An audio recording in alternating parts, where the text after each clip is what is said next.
Hi, this is Derek Regensberger, and welcome to another episode of the Clarinet Connection, your source for gear and product reviews and practice and performance tips for the clarinet. In today's episode, I'm going to be reviewing a couple of reeds that I've recently come across. One is the Reed Machine reed made by Robert Dilutis, and the other one is a Seggelke reed made in Germany. All right, let's take a closer look at these reeds. From left to right, we have the Robert Dilutis, then we have the Seggelke, a Gonzalez Friend FOF reed, and a Van Doorn V12. And you can see that the Dilutis, again, is supposed to have a higher heart to the reed, and you can see it looks quite similar to the Seggelke as far as a cut line. Really, all three of these French cut reeds are pretty similar as far as cut lines go. The Dilutis does have a nice strong sound to it. The one issue that I've found with the Dilutis is that it tends to chirp a little bit. And, again, the Seggelke, you can see has a very uneven tip there. This one required a little bit more work, particularly on this side, to bring down the cane of the reed. The Dilutis, though, has a really nice kind of rounded tip quality to it. The Gonzalez, you can see the cane goes quite a bit toward the tip.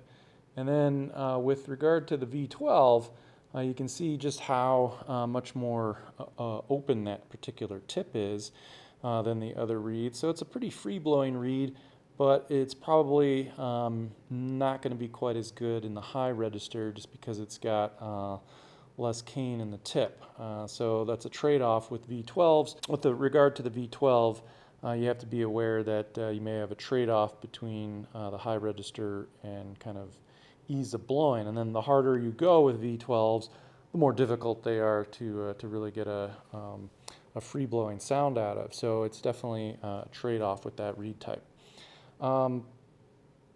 Just as far as, again, quality of cane and evenness, the Dilutis looks great. The Seggelke looks pretty good. It's marked JSB for Wacom Seggelke Bamberg, and again, the Gonzalez, if we look on the back, you can clearly see the FOF and the reed strength being, this one's a 3. And then the kind of characteristic look of the V12. So the first reed that I'm going to be trying out is the Reed Machine reed. These come in strengths ranging from 3 to 5. And it's a reed that has a higher heart than normal. So the idea is to give it a little bit more substance to the sound. So let's see if it works.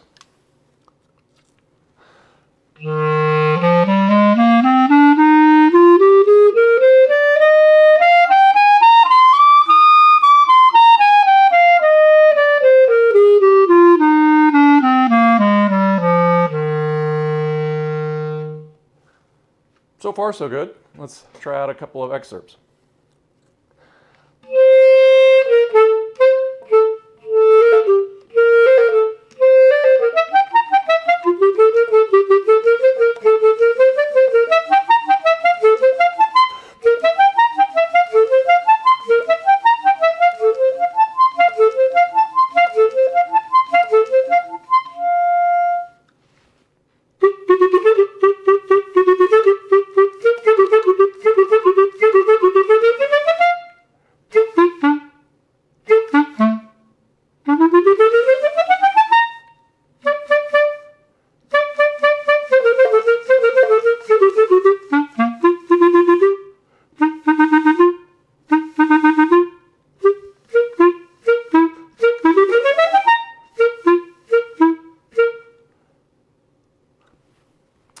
So I think it has a very nice sound to it. It's obviously very easy to articulate.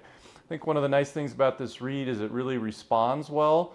Has a nice large sound. It's not overly resistant, so that really helps allow it to have a very good dynamic contrast.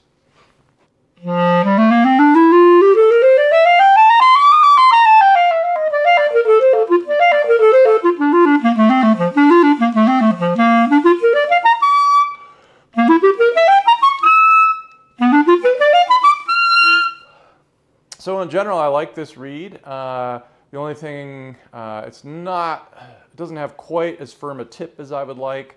So you're a little bit of trade-off for the great response, but going up in the high register, you're going to be lacking just a little bit of, I think, punch there and ability to reach some of the highest notes. All right, now let's take a look at a reed made by Seggelke. It's a French cut reed, so it's got the rounded tip. So let's see what the Seggelke sounds like.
All in all, not a bad reed.